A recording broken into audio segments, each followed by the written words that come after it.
Final board की तैयारी करने वाले हैं, जिसमें जो है हम लोग आज चैप्टर देखने वाले हैं 11, जिसका नाम है पृष्ठीय क्षेत्रफल एवं आयतन। तो इसमें एक प्रश्न है 5वें नंबर में, हम लोग जो है बर्मा में जो ऑब्जेक्टिव है उसमें 5वां नंबर का प्रश्न है कि एक शंकु की तिर्यक ऊंचाई 10 सेंटीमीटर है।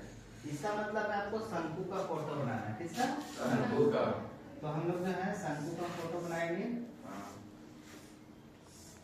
और इसमें बोल दिया है तिर्यक ऊंचाई। तिर्यक ऊंचाई का मतलब ये वाला, इनको बोला जाता है दोनों को तिर्यक ऊंचाई। तो तिर्यक ऊंचाई दे दिया है 10 सेंटीमीटर, ठीक है।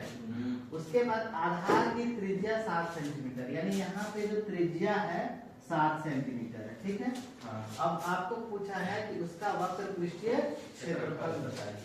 तो 4 ऑप्शन है, चारों में कौन सा ऑप्शन होगा तो हमको बना के बताना है ना। तो आपको क्योंकि ऑब्जेक्टिव है तो आपको ज्यादा लिखना नहीं है ना। आपको सीधे क्या बोला है, पृष्ठीय क्षेत्रफल, वक्र पृष्ठीय क्षेत्रफल।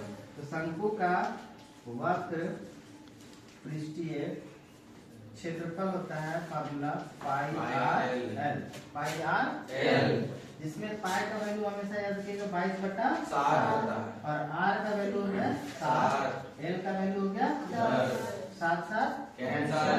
तो 22 गुने 10 तो 220 आपका सेंटीमीटर में, तो सेंटीमीटर स्क्वायर और 20 से सही आपका आंसर ये। तो आज हम लोग जो है वर्मा का चैप्टर 11 पृष्ठीय क्षेत्रफल और आयतन का क्वेश्चन नंबर 6 बनाने वाले हैं ना।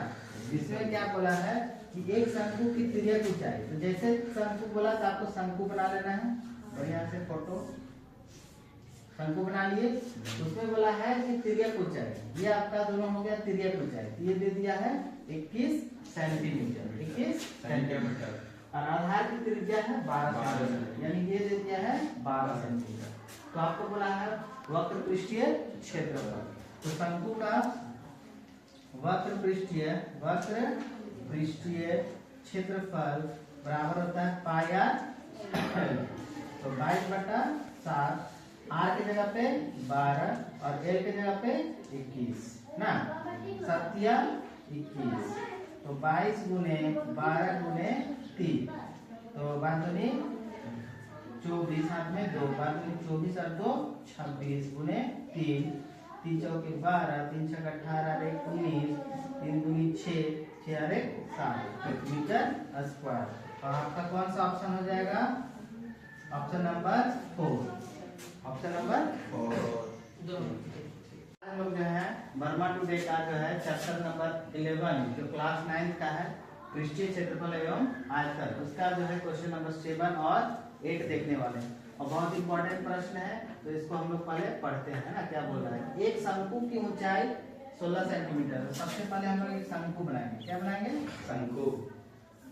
शंकु बना लिए। अब बोला है कि शंकु की ऊंचाई, तो याद रखिएगा ये वाला जो है उसकी ऊंचाई होती है, तो ये 16 सेंटीमीटर दे दिया है ना। और आधार की त्रिज्या 12 सेंटीमीटर, ये आपका हो गया 12 सेंटीमीटर। तो आपको बोला है कि शंकु की तिर्यक ऊंचाई ज्ञात कीजिए। याद रखना है, इसको ज्ञात करना है। तो जब भी चाहे ये निकालना हो है ना, तो आपको पाइथागोरस लगाना है। क्या लगाना है? पाइथागोरस। तो हम लोग जानते हैं कि एल स्क्वायर बराबर h square plus r square, ठीक है। तो एल स्क्वायर बराबर एच कितना है 16 का स्क्वायर प्लस आर कितना है 12 का स्क्वायर।